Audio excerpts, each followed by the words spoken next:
Welcome into this at-home edition of Bengals Breakdown. I am your host, Stone Shields, and coming up on today's show, we're going to spend some time talking about some stuff that actually has transpired on the football field. Obviously, we spent a lot of time here at the channel talking about Shemar, Stewart, talking about Trey, Hendrickson. Very important players, very important storylines with those two guys. But also, there's been a lot of stuff that's gone down on the field that I think we need to spend some time talking about. And at the top of today's show, we're actually going to be spending some time talking about Zac Taylor and some changes that he has announced that the team is going to be going through here for training camp and the preseason as well. Some very noteworthy changes that we are going to dive into. So that's what's on tap today.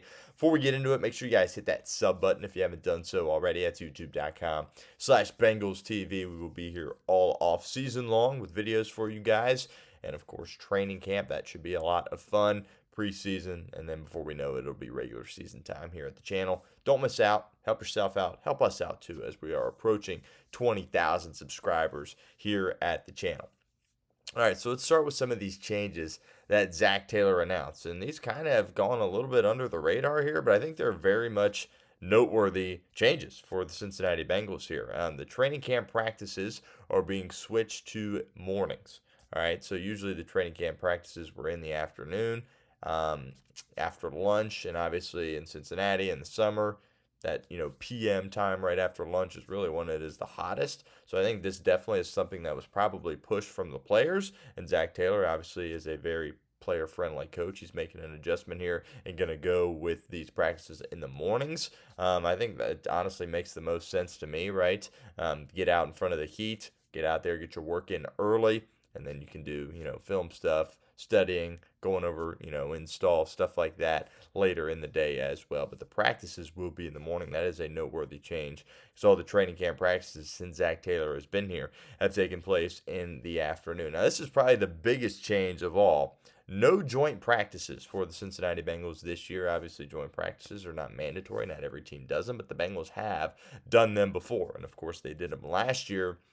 And it kind of was very interesting because that joint practice against the Chicago Bears was really dark, right? The weather was horrible. It poured down rain throughout the entirety of the practice, and you had two season-ending injuries that you suffered at that practice with Chris Evans messing up his knee. I believe it was his patellar tendon. And then Deontay Smith, that offensive tackle position, he also suffered a season-ending injury as well. So no joint practices for the Cincinnati Bengals going into this year. I like it. Zac Taylor's rationale was we're focused on ourselves. We're going to be focused on us, and I think that kind of can piggyback off of the rising importance of the preseason for the Cincinnati Bengals. Really, they use those joint practices kind of as their preseason work, where the starters obviously didn't really play in the preseason. Now I think you're going to see the starters play more in the preseason.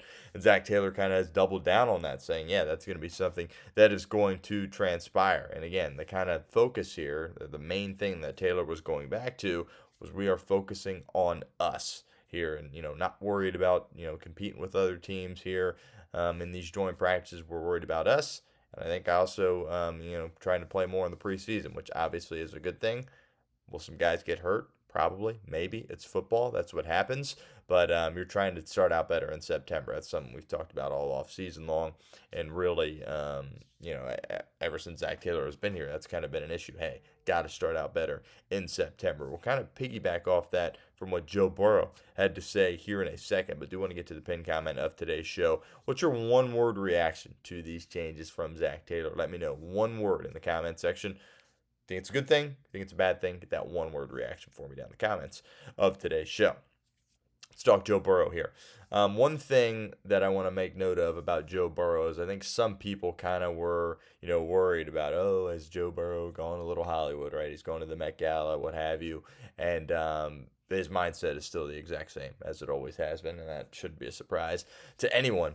And one thing that I loved when Joe Burrow has spoken so far this offseason is he really was taking ownership as a quarterback, saying we got to play better. And if I would have played better earlier in the year, we wouldn't have had the issues that we would have had last year in September and probably ultimately would have made the playoffs. Now, I think it's the responsibility and the duty of the quarterback to do that. But obviously, Joe Burrow was dang near perfect throughout last year. But the first couple games, he wasn't perfect, especially that first game against New England. It kind of took him a second to get things going, and the offense really wasn't able to do much that week one game last year. So Burrow obviously doesn't need to say that, but I think that's the duty of the quarterback to go out there and say that no matter how good they're playing. If you lose games, I always like the quarterback to go out there and take it, put it on his shoulders and say, yep, you know what? Got to be better for us to win those games. So I like where Burrow's head's at and also where he's at on the field. Kind of scary when you look at how the chips are kind of falling for Joe Burrow here this offseason. Think about the great seasons that he's had throughout his first 5 years in the league. And this has been probably the cleanest offseason, right? No injury to rehab from. He's healthy. And more importantly than that, or maybe not more importantly, but just as importantly as that, all of the asks that Burrow had this offseason have been met, besides, of course, Trey Hendrickson. But you got Higgins to stay, he's happy. You got Chase to stay, he's happy. You got Gesicki to stay as well. And on top of that, you don't really have a change in personnel, right? It's not some guy that Joe Burrow's got to bring under his wing and be like, okay, I need you to do this. We're out there on the football field. Same group of guys at all the skill positions. Now, obviously, there's couple new offensive linemen, which will be a learning curve, but for the most part, it's the same guys. It's year 2 of the Dan Pitcher system, and obviously it's still Zac Taylor's offense. So, I mean, this team is really, on paper, should be even better than they were last year, which obviously is a very scary situation for opposing teams as well. But Joe Burrow, the clips that we've seen, the practices that were public to the media, he's been lights out, and really fans should be super excited about Joe Burrow being back with this football team, and there's really no limit for where this offense can go with him calling the shots at quarterback. Continue with our show here in a second, but do want to give a shout out to our friends over at Fanatics. Let you guys know that those Crucial Catch hoodies, they're still on sale, still over $20 off. You can go get them, chatsports.com/Bengals hoodie/. Obviously, at home video, don't have the picture here for you guys, but we'll put that link in the comment section and the description of today's show. It's the NFL's way of kind of fighting back against cancer with their Crucial Catch stuff. Really is a great cause, and the hoodie on top of that is pretty cool as well. So again, we'll put that link in the comment section and the description of today's show. All right, I want to talk about Demetrius Knight Jr. Paul Dehner Jr. says that of all the rookies, if you had to pick a top one, he said that Demetrius Knight is kind of running away with that award, which obviously is incredibly important for the Cincinnati Bengals football team. When the Bengals took him in the second round, there was a lot of people that scratched their heads, right? The Bengals were higher on Knight than any other team. A lot of people kind of viewed it as an overdraft, but the reason that they took him is because the maturity that he has and the football that he has played, and Al Golden really had fallen in love with him, and apparently it's working out so far through these off-season workouts. You've heard the line from several people. Dehner mentions this as well, saying it feels like more of a free agent was acquired as opposed to a draft pick. Keep in mind, this guy that is 24 years of age. He's played a lot of football, and they also love the versatility in terms of what he can do at that linebacker position. They're blitzing him off the edge. They're stacking him off the line. They're moving him all over the place, and he really has kind of fit in seamlessly here for Al Golden's defense so far this offseason. And the expectation is that he's going to be out there starting week 1 alongside Logan Wilson. Now that the Jermaine Pratt stuff is officially in the rearview mirror, it's Demetrius Knight Jr. time for Al Golden's defense, and I think a lot of people are really excited with where that kind of has started here and where hopefully that goes. But that is the plan. He's been getting all the starting reps here this offseason, and that's going to continue through training camp and the preseason and the regular season as well. And you're really excited to see what he can do, because if he kind of checks off that box for Cincinnati, you kind of take a collective sigh of relief, really, because it really helps the defense, and that's a pick that, you got right, especially with the uncertainty of your first-round draft pick, at least as we sit here on June 19th. So Demetrius Knight Jr. trending in the right direction. Hopefully that continues through training camp. What's your confidence level in Demetrius Knight Jr.? Let me know in the comment section of today's show. Scale it for me, 1 to 10, 1 on the low end, 10 on the high end. All right, let's talk defensive line a little bit here on today's show.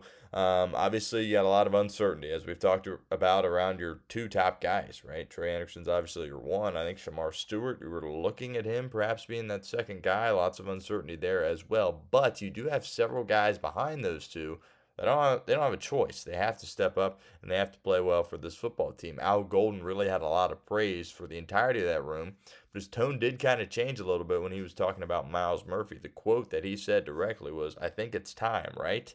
Yeah, it's year 3 here for Myles Murphy. It's a former first round pick. He's got all the tools that he needs, but he's got to find a way to earn playing time and be somebody that they can trust to go out there and make plays. And then obviously once he's out there, he's got to go make those plays as well. So it'll be really interesting to see what Myles Murphy can do here. Obviously has new coaching, healthy offseason for Myles Murphy. He's got Jerry Montgomery along the defensive line.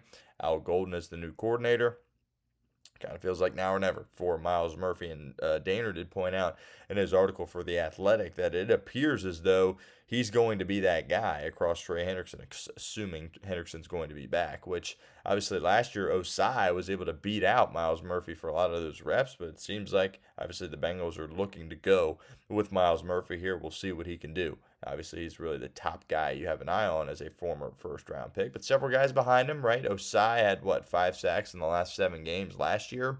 Earned him a 1-year kind of prove-it deal here in Cincinnati. I think they're hoping he can build off that finish. But the two guys that I have a close eye on are Cam Sample and the other guy is Cedric Johnson.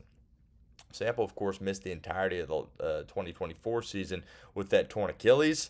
I was always really big on Cam Sample. I always have been. If he can come back and be really anywhere near the player that he was, I think that's productive for Cincinnati. I think he can go out there and make plays. And then Cedric Johnson as well. He kind of is a guy that I think has all the traits to go out there and get after the quarterback. He was your 6th-round pick last year, and I thought he looked good in the few snaps that he got last year. So with all this uncertainty around Trey Hendrickson and Shemar Stewart, back half of the room needs to be ready to go. And obviously at the top of that room, Myles Murphy's got to be ready to go out and produce for this football team as well. Before we get out of here, I do want to mention kind of the corners. We've mentioned them a lot here on the show. Al Golden's playing them all in all separate positions, kind of trying to just figure out what he has. And apparently a guy that's really done some good stuff for Cincinnati thus far is Josh Newton. Newton kind of was thrust into duty with some of the injuries that you had last year. Did he make some mistakes? Sure, but I thought he really was impressive for a rookie, especially a guy that was picked in the 5th round. And he's going to have a lot of time to go out there and try to earn himself a role as well. I think, nickel probably makes the most sense at this point, kind of replacing Mike Hilton. We'll see if they want to bring Dax Hill inside of that nickel spot, but I think that nickel spot kind of has Josh Newton's name written on it as we sit here June 19th. Obviously, a lot can change between now and then. But, I think Josh Newton certainly got to keep an eye on. All the coaches rave about him and just his love for the game, how tough he is, how physical he is. And I think he could be a guy that the Bengals need to step up, right? Because, that room was kind of a weak point, the weakest point, maybe perhaps rushing the passer last season, of course, beyond Trey Hendrickson. And he's going to have to show out this year for Cincinnati if they want to improve. As far as coverage goes and just improving their secondary overall. But did want to bring up some important stuff that has gone down on the football field, obviously, and some important changes there from Zac Taylor that we detailed at the beginning of today's show. That'll do it for today's edition of Bengals Breakdown. Make sure you guys stay tuned for any future videos. And by the way, make sure you give me a follow over on Twitter as well, at @StoneShields_. Put that link in the comment section and the description of today's show as well. Talk to you later for Bengals Breakdown.